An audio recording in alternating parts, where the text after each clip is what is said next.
দীঘা ভ্রমণপ্রিয় বাঙালির কাছে একটি নস্টালজিয়ার নাম।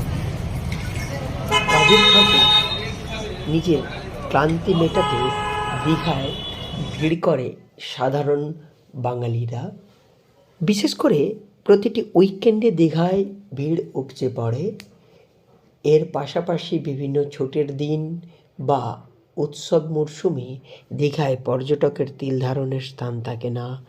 সামনেই শীতকালীন পর্যটন মরশুম, আর পর্যটন মরশুম শুরুর আগেই দীঘার হোটেল বুকিং নিয়ে নয়া সিদ্ধান্ত নিল প্রশাসন।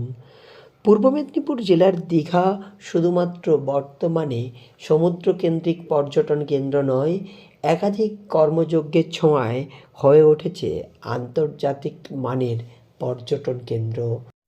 বর্তমানে শুধু পশ্চিমবঙ্গের বিভিন্ন জেলার পর্যটক নয়, বিভিন্ন রাজ্যের পাশাপাশি বিদেশি পর্যটকের সংখ্যা বেড়েছে পূর্ব মেদিনীপুর জেলার এই উপকূল শহর দীঘায়। দীঘা সৈকতে প্রায় প্রতি রবিবার বা উইকেন্ডগুলোতে পর্যটকের ভিড় দেখা যায়।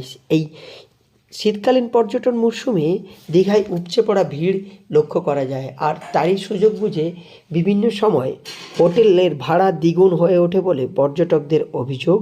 তবে এবার এই পর্যটকদের এই অভিযোগ নিয়ে আর যাতে না হয় সেই দিকেই খেয়াল রেখেছে দীঘা শঙ্করপুর উন্নয়ন পর্ষদ, বলা ভালো প্রশাসনের পক্ষ থেকে শীতকালীন পর্যটন মরশুমে দীঘায় আসা পর্যটকদের হোটেল ভাড়া নিয়ে যাতে অভিযোগ না ওঠে তার জন্যই আগেই কমপ্লেন বক্স তৈরি করা হয়েছিল।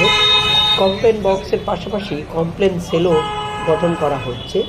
এর পাশাপাশি প্রতিটি হোটেলকে নির্দেশ দেওয়া হয়েছে প্রতিদিন কতগুলো রুম খালি রয়েছে সেটা ডিসপ্লে করতে, এমনকি রুমের ট্যারিফ কত রয়েছে তা ডিসপ্লে বোর্ডের মধ্যে জানাতে হবে। কোনো হোটেল যদি তার নির্দেশ না পালন করে যথাযথ ব্যবস্থা নেওয়া হবে বলেও জানা যায় দীঘা শঙ্করপুর উন্নয়নের পর্ষদের পক্ষ থেকে। এ বিষয়ে হোটেল অ্যাসোসিয়েশনের সম্পাদক জানান, দীঘায় অন্যান্য সময়ে হোটেল ভাড়া কিছুটা কম করেই পর্যটকদের কাছ থেকে নেওয়া হয়, কিন্তু বিভিন্ন পর্যটন মরশুম বা ছুটির দিনগুলোতে হোটেলে যেই ট্যারিফ থাকে সেই ট্যারিফই নেওয়া হয়, বাড়তি কোনো ভাড়া চাওয়া হয় না। কোনো হোটেল যদি এই ধরনের কাজ করে তা অ্যাসোসিয়েশনের পক্ষ থেকেও পদক্ষেপ নেওয়া হবে বলে জানান অ্যাসোসিয়েশনের যুগ্ম সম্পাদক বিপ্র দাস চক্রবর্তী। প্রসঙ্গত, বর্তমান সময়ে দীঘায় পর্যটকের ভিড় বেড়েছে। লাখো লাখো পর্যটক আসছে বিভিন্ন পর্যটন মরশুমে। ফলে দীঘাকে পর্যটকদের কাছে সুন্দর করে তুলতে মরিয়া প্রয়াস চালাচ্ছে দীঘা শঙ্করপুর উন্নয়ন পর্ষদ। পূর্ব মেদিনীপুর জেলার দীঘা থেকে সৈকত সি এর রিপোর্ট, লোকাল 18 বাংলা।